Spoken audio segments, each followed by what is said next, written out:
నమస్తే, welcome to Net Leader Media. Wanaparthy జిల్లా పెబ్బేరు పట్టణ తహసీల్దార్ కార్యాలయం ముందు ప్రభుత్వంపై నిరసన కార్యక్రమం చేపట్టిన తెలంగాణ ఉద్యోగ ఉపాధ్యాయ పెన్షనర్స్ జాయింట్ యాక్షన్ కమిటీ సభ్యులు వారు మాట్లాడుతూ రాష్ట్రంలో ఉద్యోగులకు సంబంధించిన దీర్ఘకాలంగా పెండింగ్ లో ఉన్నాయని జూన్ 2వ తేదీ నాటికి పీఆర్సీ అమలు చేయాలని, ఉద్యోగులకు హెల్త్ కార్డ్స్ జారీ చేయాలని, సిపిఎస్ ను రద్దు చేసి ఓపీఎస్ ను పునరుద్ధరణ చేసి పెండింగ్ బిల్లులతో పాటు పెండింగ్ డిఏలను విడుదల చేయాలని, గత ప్రభుత్వం ఇచ్చిన హామీ ప్రకారం 61 సంవత్సరాలు నిండిన వీఆర్ఏల సమస్యలు పరిష్కరించాలని, అవుట్సోర్సింగ్ ఉద్యోగులకు ప్రత్యేక కార్పొరేషన్ ఏర్పాటు చేసి ఉద్యోగ భద్రత కల్పించాలని, ఉద్యోగ ఉపాధ్యాయులకు సాధారణ బదిలీలు చేపట్టాలని, న్యాయం డిమాండ్లను నెరవేర్చాలని కోరారు. డిమాండ్లు నెరవేర్చకపోతే రానున్న రోజులలో పెద్ద ఎత్తున Telangana employees joint action committee ద్వారా నిరసన కార్యక్రమాలు చేస్తామని తెలియజేసి ఇటు వినతి పత్రాన్ని తహసీల్దార్కు అందజేశారు. తహసీల్దార్ మాట్లాడుతూ వారి యొక్క డిమాండ్లను ప్రభుత్వం దృష్టికి తీసుకెళ్తానని హామీ ఇచ్చారు. కార్యక్రమంలో ఉద్యోగ ఉపాధ్యాయ పెన్షనర్ల జాయింట్ యాక్షన్ కమిటీ సభ్యులు పాల్గొన్నారు. Telangana employees teachers and pensioners joint action committee రాష్ట్ర పిలుపు మేరకు ఈరోజు ఇక్కడ మన పెబ్బేరు ఎంఆర్ ఆఫీస్ ముందర ధర్నా చేయడం జరుగుతుంది. ఇందులో ప్రధానంగా అన్ని టీచర్స్ యూనియన్స్ మరియు రెవెన్యూ అన్ని రకాలటువంటి ప్రభుత్వ ఉద్యోగులు ఇక్కడ ఈ ధర్నాలో పాల్గొనడం జరిగింది. ఈ ధర్నాలో ముఖ్యంగా 4 అంశాల గురించి మా యొక్క డిమాండ్లు ఉన్నాయి. అవి ఏంటంటే పీఆర్సీని వెంటనే అమలు చేయాలి. పీఆర్సీని ఇప్పటికే ఎక్స్టెంట్ పొడిగించుకుంటూ ఇప్పటికే 2 సార్లు అయింది. కాబట్టి పీఆర్సీని వెంటనే అమలు చేసి ఈరోజు ఉండేటువంటి అంటే బయట మార్కెట్లో ఉండేటువంటి ధరలు చాలా విపరీతంగా పెరిగిపోతున్నాయి. దానికి అనుగుణంగా ఇంతవరకు ఎలాంటి డిఏలు మనకు రాలేదు. కాబట్టి ఆ డిఏలు తక్షణమే మంజూరు చేయాలన్నది మా యొక్క ప్రధాన డిమాండ్. అంతేకాకుండా ఎంప్లాయీస్కు హెల్త్ స్కీమ్ చాలా ఇంపార్టెంట్. అంటే ఒక ఉపాధ్యాయుడు ఒక ప్రభుత్వ ఉద్యోగి తనకు వచ్చే జీతంతో ఈ రోజులో ఉండేటువంటి వైద్య సౌకర్యం పొందాలంటే చాలా ఇబ్బందికరమైనటువంటి పరిస్థితులు ఉన్నాయి. దానికి అనుగుణంగా ప్రభుత్వము తక్షణమే స్పందించి వాళ్ళు మా కాంట్రిబ్యూషన్తో వాళ్ళ ఎంప్లాయీస్ అమలు చేస్తారు, హెల్త్ స్కీమ్ అమలు చేయాలనుకుంటున్నారు. దానికి అనుగుణంగా వాళ్ళు తక్షణమే స్పందించి మా యొక్క ఈఎస్సీ అమలు చేయాలన్నటువంటిది మా ప్రధాన డిమాండ్. అదేవిధంగా సిపిఎస్ సిస్టమ్ను రద్దు చేసి పాత పెన్షన్ విధానాన్ని పునరుద్ధరించాలన్నది కూడా మా యొక్క ప్రధాన డిమాండ్. ఈ డిమాండ్లతో ఈరోజు ఇక్కడికి వచ్చినాం. అందరం కూడా కలిసికట్టుగా ఐక్యంగా ఒక జాయింట్ యాక్షన్ కమిటీ తరఫున ఇక్కడ పోరాడుతున్నాం. ఆ యొక్క కోరికలు తప్పకుండా నెరవేర్చాలని ప్రభుత్వానికి మరియు అందరికీ పెద్దలకు సవినయంగా మనవి చేసుకుంటాం. ఈరోజు తెలంగాణ రాష్ట్ర వ్యాప్తంగా ఉద్యోగ ఉపాధ్యాయ పెన్షన్ ధరల సమస్యల పరిష్కారం కోసం 206 సంఘాలు కలిసి ఒక పెద్ద ఉద్యమాన్ని మొట్టమొదటిసారిగా తీసుకోవడం జరిగింది. 2 దశల పోరాట కార్యక్రమాన్ని రూపొందించుకోవడం జరిగింది. ఈరోజు ప్రధానంగా జిల్లా కలెక్టర్ కార్యాలయం ఎదుట, తహసీల్దార్ కార్యాలయం ఎదుట మొత్తం ఆయా పాఠశాలల్లో కూడా ఉపాధ్యాయులు, అక్కడ ప్రభుత్వ కార్యాలయంలో పనిచేసేటువంటి ఉద్యోగులు నిరసన కార్యక్రమాన్ని నల్లబెడజలతో నిరసన కార్యక్రమాన్ని చేపట్టడం జరిగింది. అందులో భాగంగానే ఈరోజు చివరిగా మన తహసీల్దార్ గారికి వినతి పత్రాన్ని ఇవ్వాలని చెప్పి ఇక్కడికి రావడం జరిగింది. ఈ సందర్భంగా రెవెన్యూ కార్యాలయం ఎదుట నిరసన నల్లబెడజలతో నిరసన కార్యక్రమం చేపట్టడం ప్రధాన ఉద్దేశం ఏంటంటే దాదాపు తెలంగాణ రాష్ట్రంలో 2023 జూలై 1 నుంచి రావాల్సినటువంటి పీఆర్సీని దాదాపు ఇప్పటికీ 2.5 సంవత్సరాలు అయినప్పటికీ పీఆర్సీ ఇవ్వడం లేదు. ఆనాటి కాంగ్రెస్ ప్రభుత్వం అధికారులకు వచ్చే ముందు మా ప్రభుత్వం వస్తే 6 నెలల లోపల మీకు ఉపాధ్యాయులకు ఉద్యోగులకు పీఆర్సీని వెంటనే ఇస్తామని ప్రకటించడం జరిగింది. కానీ 2.5 సంవత్సరాలు గడుస్తున్నప్పటికీ ఈనాటికి పీఆర్సీ 2వ పీఆర్సీ ఇవ్వకపోగా 5 డిఏలను పెండింగ్లో పెట్టడం జరిగింది. ఇది చాలా దయనీయమైనటువంటి పరిస్థితి. అదే కాకుండా మాకు రావాల్సినటువంటి ప్రధాన 57 డిమాండ్ల లోపల ఈనాటి ఈ కార్యక్రమంలో 4 డిమాండ్లను ప్రధానంగా తీసుకోవడం జరిగింది. ఒకటి, వెంటనే 51% ఫిట్మెంట్ను జూన్ 2వ తారీఖు లోపల ప్రకటించాలని చెప్పి, అట్లాగే 13,000 కోట్ల రూపాయల యొక్క డ్యూస్ ఉన్నాయి. టీఎస్డిఎల్ఐ, పార్టీ ఫైనల్, అట్లాగే జీపీఎఫ్ పార్టీ ఫైనల్, ఉపాధ్యాయులు ఉద్యోగులు దాచుకున్నటువంటి సొమ్మును ఈనాడు మాకు న్యాయంగా కుదబెట్టుకున్నటువంటి సొమ్మును డ్రా చేసుకొని పోతే ఇప్పటికీ దాదాపు 2 సంవత్సరాలు అవుతుంది, నయా పైసా రావడం లేదు. కాబట్టి వాటిని వెంటనే రిలీజ్ చేయాలని చెప్పి మా యొక్క ప్రధానమైన డిమాండ్. అదే కాకుండా ఈనాడు పెన్షన్ ఉద్యోగి చాలా మంది రిటైర్డ్ అయ్యి దాదాపు 2 సంవత్సరాల పెన్షన్ రాక 20 మంది ఈనాడు చనిపోవడం జరిగింది. కాబట్టి వాళ్ళకి న్యాయంగా రావాల్సినటువంటి పెన్షన్ డబ్బులను వెంటనే విడుదల చేయాలని చెప్పి చివరికి హైకోర్టు కూడా పోయిన నెల 9వ తారీఖులోగా మొత్తం చెల్లించాలని చెప్పి గడువు విధించినప్పటికీ నాటికి చెల్లించలేదు. అదే కాకుండా సిపిఎస్ చాలామంది ఉద్యోగులు తెలంగాణలో 1,20,000 మంది సిపిఎస్ ఉద్యోగులు ఉన్నారు. వాళ్ళకి వెంటనే సిపిఎస్ రద్దు చేసి ఓపీఎస్ను ప్రకటించాలి. ఎందుకంటే ఇదే ప్రభుత్వం అధికారంలోకి వచ్చే ముందు మీకు వెంటనే మేము వచ్చిన వెంటనే ఓపీఎస్ను అమలు చేస్తామన్నారు. కానీ ఈనాటికి కూడా అమలు చేయలేదు. కాబట్టి ఈ రకమైనటువంటి సమస్యల మీద ఉద్యోగులు ఉపాధ్యాయులు ఒక జీతం మీద ఈనాటికి ఒక్క డిమాండ్ కూడా ఈ ప్రభుత్వం నెరవేరలేదు, తీర్చడం లేదు. కాబట్టి దీనికి నిరసనగా రాష్ట్ర వ్యాప్తంగా ఈ యొక్క ఉద్యమ కార్యక్రమం అన్ని సంఘాలు ఐక్యమై 2 జేఏసీల ఆధ్వర్యంలో ఈ పోరాట కార్యక్రమం ఉన్నది. కాబట్టి 12న మన జిల్లా కేంద్రాల్లో పెద్ద ధర్నా ఉంటుంది. కాబట్టి ఈ రకమైనటువంటి ఆందోళన కార్యక్రమానికి ప్రభుత్వం స్పందించి న్యాయమైన డిమాండ్లను పరిష్కరించాలని చెప్పి మీ ద్వారా తెలియజేస్తున్నాం. Thank you. Telangana employees teachers pensioners association joint action committee ఆధ్వర్యం లోపల ఈరోజు తెలంగాణలో ఉన్నటువంటి 33 జిల్లాల లోపల నిరసన కార్యక్రమాలు లచ్చిరెడ్డి గారి నాయకత్వంలో ఉన్నటువంటి జేఏసీ ద్వారా మేము చేస్తూ ఉన్నాం.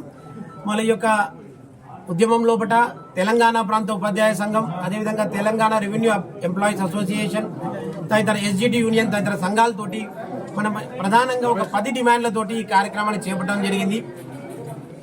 తెలంగాణ ఏర్పడి మనకు 12 సంవత్సరాలు అయినప్పటికీ 12 సంవత్సరాలు దాటినప్పటికీ కూడా ఉద్యోగ ఉపాధ్యాయుల యొక్క సమస్యలు ఏవైతే ఉన్నాయో అపరిష్కృతంగా ఉన్నాయి. ఇది బంగారు తెలంగాణగా భావించినటువంటి సందర్భంలో ఉద్యోగులు ఉపాధ్యాయులు అనేక కష్టాలకు గురవుతున్నటువంటి సందర్భంలో పోరాటాలే మనకు స్ఫూర్తి. ఎందుకంటే మనం తెలంగాణ కూడా సాధించినాం, పోరాటాల ద్వారా సాధించినాం. ఉద్యోగ ఉపాధ్యాయుల సమస్యలు కూడా పోరాటాల ద్వారానే సాధించగల నమ్మకంతో ఈరోజు టీజీ జాక్ ఆధ్వర్యంలో ఈ నిరసన కార్యక్రమాలు తీసుకోవడం జరిగింది. మిత్రులారా, ఒక 10 ప్రధానమైనటువంటి సమస్యల్ని మేము ప్రభుత్వం ముందర ఉంచినాం. ప్రధానంగా జూన్ 2వ తారీఖు నాటికి వాళ్ళు తప్పకుండా పీఆర్సీ అమలు చేయాలి. ఎందుకంటే ముఖ్యమంత్రి రేవంత్ రెడ్డి గారు అధికారంలోకి రావడానికంటే ముందు కూడా వాళ్ళు ప్రకటించిండ్రు ఈ పీఆర్సీ విషయంలో కూడా చాలా స్పష్టంగా వాళ్ళు ప్రభుత్వంలోకి వచ్చిన వెంటనే పీఆర్సీ అమలు పరుస్తామని చెప్పి వాళ్ళు నేటికి కూడా అది అమలు పరచలేదు. వాళ్ళకి మేము ఈ యొక్క సందర్భంగా డెడ్ లైన్ విధించడం జరిగింది. తప్పకుండా జూన్ 2వ తారీఖు నాటికి వాళ్ళు పీఆర్సీని అమలు పరిచే ప్రయత్నం చేయాలి, అమలు పరచాలి. అదేవిధంగా రిటైర్డ్ ఉద్యోగులకు ఏవైతే బెనిఫిట్స్ అందాలో వాళ్ళు అందటం లేదు. వారికి సరైన సమయంలో వారికి ఇప్పటికే చాలా ఆలస్యమైంది, వారికి అందించాలని చెప్పి కోర్టుల ద్వారా వాళ్ళు పొందుతూ ఉన్నారు. ఆ విధంగా కాకుండా వారికి వెంటనే భర్తీ చేయాలని చెప్పి వారి యొక్క పెండింగ్ బిల్లుని వాళ్ళకు అందించాలని చెప్పి కోరుతా ఉన్నాం. అదేవిధంగా ఉద్యోగ ఉపాధ్యాయుల పాలట ఏదైతే విపరీత పరిణామంగా ఎదురైనటువంటి సిపిఎస్ ఏదైతే ఉన్నదో కాంపెన్సేటరీ పెన్షన్ స్కీమ్ ని వారి మేనిఫెస్టోలో కూడా చాలా స్పష్టంగా వివరించారు. కాబట్టి వాటిని తొలగించి ఓపీఎస్ ను పునరుద్ధరించాలి. ఆల్రెడీ ముఖ్యమంత్రి గారు యొక్క హెల్త్ స్కీమ్ సంబంధించి కొన్ని గైడ్ లైన్స్ ప్రకటించారు. వాటిని తక్షణమే అమలు పరిచే విధంగా వాళ్ళు చర్యలు తీసుకోవాలని చెప్పి మేము తెలంగాణ ప్రాంత ఉపాధ్యాయ సంఘంగా అదేవిధంగా టీజాక్ పక్షాన మేము కోరుతా ఉన్నాం. మిత్రులారా, అదేవిధంగా ఈ ఒక 61 సంవత్సరాలు నిండినటువంటి వీఆర్ఏలు ఎవరైతే ఉన్నారో వాళ్ళ సమస్యలను వాళ్ళకి హామీ ఇచ్చిండ్రు వాళ్ళ గతంలో ప్రభుత్వం. తప్పకుండా వీఆర్ఏ ఉద్యోగులు ఎవరైతే ఉన్నారో వాళ్ళందరి సమస్యలను పరిష్కరించాలని చెప్పి మేము కోరుతా ఉన్నాం. అదేవిధంగా ఈ అవుట్ సోర్సింగ్ ఉద్యోగులు ఎవరైతే ఉన్నారో వారికి ఒక ప్రత్యేక కార్పొరేషన్ ఏర్పరిచి వారి యొక్క సమస్యలను వెంటనే పరిష్కరించాలని చెప్పి కోరుతా ఉన్నాం. అదేవిధంగా ఈ యొక్క వేసవి సెలవుల లోపల ఉద్యోగ ఉపాధ్యాయులందరికీ కూడా సాధారణ బదిలీలు చేపట్టాలని చెప్పి మేము కోరుతూ, అదేవిధంగా చివరిగా ప్రభుత్వ ఉద్యోగుల సమస్యలకు సంబంధించి ఎప్పటికప్పుడు వాళ్ళకి ఎదురవుతున్నటువంటి సమస్యల్ని పరిష్కరించడానికి ప్రభుత్వం కూడా ఒక ప్రత్యేక కార్యాచరణ ప్రణాళిక రూపొందించుకోవాలి. తద్వారా ఒక ఎంప్లాయీ ఫ్రెండ్లీ ప్రభుత్వాన్ని, ఎంప్లాయీస్ ని మంచిగా చూసుకున్నటువంటి ప్రభుత్వాలే తప్పకుండా ప్రభుత్వం కూడా మనుగడ బాగా జరుగుతుంది. కాబట్టి ఇవన్నీ కూడా దృష్టిలో ఉంచుకోవాలని చెప్పి నేను కోరుకుంటూ ముగిస్తున్నాను. Telangana employees teachers pensioners association Lachireddy గారి నాయకత్వంలో పనిచేస్తున్న 200 సంఘాలలో ఈరోజు వివిధ సమస్యలపై కార్యాచరణ కోసం వివిధ సంఘాలు రూపొందించిన వినతిపత్రానికి తెలంగాణ జాయింట్ కమిటీ ఈరోజు వినతిపత్రం ఇస్తున్నారు. ఈ గవర్నమెంట్ వచ్చి 2.5 సంవత్సరాలు అయినా ఏ ఒక్కటి కూడా హామీలు నెరవేరలేదు ఉద్యోగస్తులకు మరియు ఉపాధ్యాయులకు. కాబట్టి ఈరోజు వినతిపత్రము జూన్ 2వ తేదీ నాటికి పీఆర్సీ అమలు పరచాలి, రిటైర్ అయిన ఉద్యోగులకు పెండింగ్ బిల్లులు ఇవ్వాలి, మరియు ప్రకృత ఎంప్లాయీస్ హెల్త్ స్కీమ్. ఈ హెల్త్ స్కీమ్ అంటే సాధారణమైన వారికే 10 లక్షలు ఉంది. ఎంప్లాయీస్ 7వ వయసు చేసినా కూడా ఒక్కటి కూడా హాస్పిటల్లో చేస్తలేరు. కాబట్టి ఎంప్లాయీ హెల్త్ స్కీమ్ అనేది ఖచ్చితంగా చేయాలి. మనం ఉద్యోగస్తులను కూడా దాంట్లో రెమ్యునరేషన్ ఇస్తున్నాం కాబట్టి నెలలా తప్పకుండా అది అమలు పరచాలి. సిపిఎస్ రద్దు, ఒక సర్వీస్ 30 సంవత్సరాలు సర్వీస్ చేసి సిపిఎస్తో ఉన్న బతకలేకపోతున్నాడు కాబట్టి తప్పకుండా సిపిఎస్ రద్దు చేసి తప్పకుండా మన పెన్షన్ ప్రకటించాలి. సెప్టెంబర్ 1 నాటికి నియమికమైన ఉద్యోగులకు ఓపీఎస్ అమలు చేయాలి. మరియు పెండింగ్ బిల్లులతో పాటు డిఏలు కూడా చేయాలి. ఇంతవరకు 6 డిఏలు ఉన్నాయి కాబట్టి ప్రభుత్వం ప్రకటించినట్టు 6 డిఏలు కూడా ప్రకటించాలి. మరియు గతంలో ఇచ్చిన హామీ ప్రకారం మా రెవెన్యూ సర్వీసెస్లో విఆర్ఏలు 61 సంవత్సరాలు దాటినందుకు వాళ్ళకు తప్పకుండా రెగ్యులరైజ్ చేయాలని కోరుతున్నాం. మరియు అవుట్సోర్సింగ్ ఉద్యోగులకు ప్రత్యేక కార్పొరేషన్ ఏర్పాటు చేసి వారికి కూడా జీతభత్యాలు సక్రమంగా చేయాలని, మరియు ఉపాధ్యాయులకు సాధారణ బదులు అంటే ఒకరొకరు 5-6 సంవత్సరాల వాళ్ళకు ఉన్నారు కాబట్టి వాళ్ళకు సాధారణ బదులు చేపట్టాలని, ప్రభుత్వ ఉద్యోగుల సమస్యలను ఎప్పటికప్పుడు పరిష్కరించేందుకు ఒక ప్రత్యేకమైన కార్యాచరణ వేసి ప్రభుత్వ ఉద్యోగులకు ఏవైతే చేయాలో అది ప్రభుత్వం చేస్తే వాళ్ళతో పాటుగా మనం కూడా కుటుంబ సభ్యులం కాబట్టి తప్పకుండా ప్రభుత్వం దీన్ని పరిగణించాలని కోరుతున్నాం. మరియు ఈ విషయం ప్రభుత్వ ఉన్నతాధికారులకు మరియు పెద్ద దృష్టికి వెళ్లి సమస్యల పరిష్కారం కోసం మనం పోరాటం చేస్తున్నాము. ఇట్టి విషయంలో ప్రభుత్వం స్పందించి తక్షణమే జూన్ 2వ తేదీ వరకు పీఆర్సీని అమలు చేయాలని కోరుతూ ఇతర సమస్యలను కూడా దశల వారీగా అమలు చేయాలి. ఇప్పటికే కాల అతీతమైంది కాబట్టి మన సమస్యలు మనం పరిష్కరించుకున్నందుకు మే 12న పెద్ద బహిరంగ సభ ఉంది వనపర్తి జిల్లాలో కాబట్టి ఈ విషయం ప్రభుత్వానికి వినియోగిస్తున్నాం. Telangana employees, teachers and pensioners and ఉద్యోగుల సమస్యలపై ఈరోజు మనము అధికారికంగా తహసీల్దార్ గారికి యూనియన్ నుంచి మా జీపీఓ ఏటీజీ నుంచి మెమోరాండం ఇవ్వడానికని ఈరోజు ఇక్కడ కలవడం జరిగింది.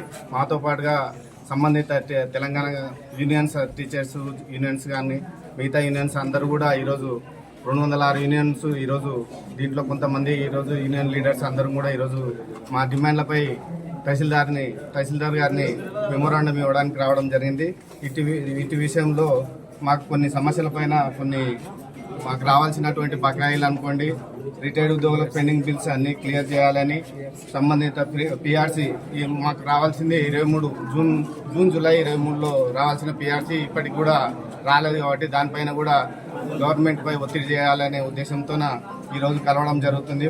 మరియు మన విఆర్ఏలకు సంబంధించి 61 సంవత్సరంలో విఆర్ఏలకు సంబంధించిన విషయంలో కూడా కొంతమంది దాదాపుగా 3500 మంది పెండింగ్ ఉంది. దానిపైన కూడా ఇవ్వాలని చెప్పేసి మేము ఈరోజు ప్రభుత్వాన్ని డిమాండ్ చేస్తూ ఉన్నాం.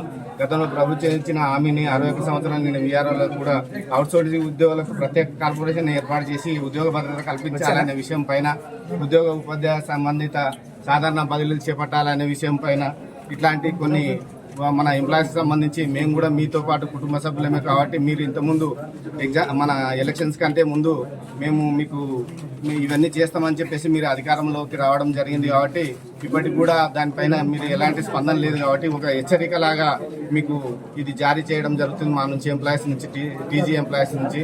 కాబట్టి ఇటు విషయంపై ప్రభుత్వం స్పందించి మా సమస్యలపైన స్పందించి ఒక జూన్ 2వ తారీఖు వరకు సమస్యలను పరిష్కరించే విధంగా చర్యలు తీసుకోవాలని ప్రభుత్వాన్ని కోరుకుంటున్నాను. నమస్కారం, నా పేరు శ్రీనివాస్ గౌడ్, టీఎస్విటిఎఫ్ వనపర్తి జిల్లా కార్యదర్శి. ఈరోజు తెలంగాణ రాష్ట్రంలో Telangana employees joint action committee ఇచ్చినటువంటి పిలుపులో భాగంగా పెబ్బేరు మండల్ తహసీల్దార్ కార్యాలయం ముందు పెద్ద ఎత్తున ఉపాధ్యాయులు పెన్షనర్లతో నిరసన ప్రదర్శన నిర్వహించడం జరిగింది. ఈ ప్రధానమైనటువంటి డిమాండ్లు తెలంగాణ రాష్ట్రంలో రాష్ట్ర ప్రభుత్వం అవలంబిస్తున్నటువంటి నిర్లక్ష్యపూరిత శైలికి వ్యతిరేకంగా ఉపాధ్యాయుల యొక్క పెండింగ్ సమస్యల పరిష్కారంలో చూపుతున్నటువంటి వైఫల్యానికి నిరసనగా ఈరోజు ఈ కార్యక్రమాన్ని రాష్ట్ర వ్యాప్తంగా పెద్ద ఎత్తున నిర్వహించడం జరుగుతూ ఉంది. ప్రధానంగా చాలా అంశాలు 64 డిమాండ్లు ఉన్నప్పటికీ దాంట్లో ప్రాధాన్యత రీత్యా రాష్ట్ర ప్రభుత్వ ఆర్థిక పరిస్థితులను దృష్టిలో ఉంచుకొని కేవలం 4 ప్రధాన డిమాండ్లను ఈరోజు రాష్ట్ర ప్రభుత్వం ముందుకు పెట్టడం జరిగింది. ఒకటి, కేవలం 1వ తారీఖున జీతాలు మినహాయిస్తే ఉద్యోగులకు రావాల్సినటువంటి బకాయిల విషయంలో కానీ, పెన్షనర్లకు చెల్లించాల్సినటువంటి అనేక బెనిఫిట్స్ను చెల్లించడంలో కానీ రాష్ట్ర ప్రభుత్వం అలసత్వం ప్రదర్శిస్తూ ఉంది. దీన్ని నిరసిస్తూ ఈరోజు ఈ ఆందోళన పోరాటాన్ని కొనసాగిస్తున్నాం. రెండవది, పీఆర్సీ ఈరోజు గత పీఆర్సీ గడువు 30 నెలలు ముగిసి అనంతరం పీఆర్సీ అమలుపరచడం జరిగింది. ఈసారి 34 నెలలు గడిచినా కూడా కొత్త పీఆర్సీ రావడం లేదు. కాబట్టి తక్షణమే 51% ఫిట్మెంట్ తోటి తెలంగాణ రాష్ట్ర 2వ పీఆర్సీని అమలుపరచాలని ఒక డిమాండ్తో ఈరోజు ఈ నిరసన కార్యక్రమాన్ని నిర్వహిస్తున్నాము. అలాగే ధరలు రోజురోజుకు పెరిగిపోతున్నాయి. ఎక్కడ చూసినా మార్కెట్లో ప్రైస్ ఇండెక్స్ పెరిగిపోతూ ఉంది. వినియోగదారుల ధరల సూచి విపరీతంగా పెరుగుతుంది. కానీ ఉద్యోగులకు రావాల్సినటువంటి జీతాలు మాత్రం అదే మాదిరిగా కొనసాగుతున్నాయి. కాబట్టి తక్షణమే పెండింగ్లో ఉన్నటువంటి 5 డిఏలను విడుదల చేయాలని చెప్పి కోరుతా ఉన్నాం. అలాగే ఈరోజు అత్యధిక మంది పని ఒత్తిడితో ఉద్యోగులు ఉపాధ్యాయులు మరణిస్తున్నటువంటి సందర్భం, కుటుంబాలు బజారున పడుతున్నటువంటి పరిస్థితి, వీధిలో పడుతున్నారు. కాబట్టి వెంటనే తక్షణంగా ఈ ఎంప్లాయీస్ హెల్త్ స్కీమ్ను వెంటనే అమలు పరచాలని చెప్పి కోరుతున్నాం. వాస్తవంగా ఉద్యోగ ఉపాధ్యాయుల యొక్క సంక్షేమం రాష్ట్ర ప్రభుత్వం యొక్క ప్రధాన బాధ్యత. కానీ అయినప్పటికీ కూడా కేవలం కాంట్రిబ్యూషన్ చేయలేదే అమలు పరచలేని ఈహెచ్ఎస్ అన్నప్పుడు దానికి కూడా సిద్ధమయ్యి బేసిక్లో 1.5% చెల్లించాలని రాష్ట్ర ప్రభుత్వం అడిగినప్పటికీ దానికి ఆమోదం తెలిపిన అనంతరం కూడా ఈ తాత్సారం చేయడం జరుగుతూ ఉంది. ఈ నిర్లక్ష్య ధోరణి విడనాడి వెంటనే మే 1వ తేదీ నుంచి ఎంప్లాయీస్ హెల్త్ స్కీమ్ను బేషరతుగా అమలు పరచాలని చెప్పి డిమాండ్ చేయడం జరుగుతుంది. సిపిఎస్ను కూడా వెంటనే రద్దు చేయాలని చెప్పి ప్రధానంగా తక్షణంగా 1/9/2004 కంటే ముందు నోటిఫికేషన్ వచ్చినటువంటి ఉద్యోగ ఉపాధ్యాయులకు ఎలాంటి నిబంధనలు లేకుండా వెంటనే వాళ్ళకి ఓల్డ్ పెన్షన్ స్కీమ్ అమలు పరచాలని చెప్పి డిమాండ్ చేస్తూ ఈ డిమాండ్ల పరిష్కారంలో తాత్సార్యం నిర్లక్ష్యం వహించిన పెద్ద ఎత్తున ఈ ఉద్యోగ ఉపాధ్యాయ జేఏసీ ఆధ్వర్యంలో రాష్ట్ర ప్రభుత్వానికి సమ్మె నోటీసులు ఇచ్చేదానికోసం కూడా వెనకడబోమని చెప్పి తెలియజేస్తూ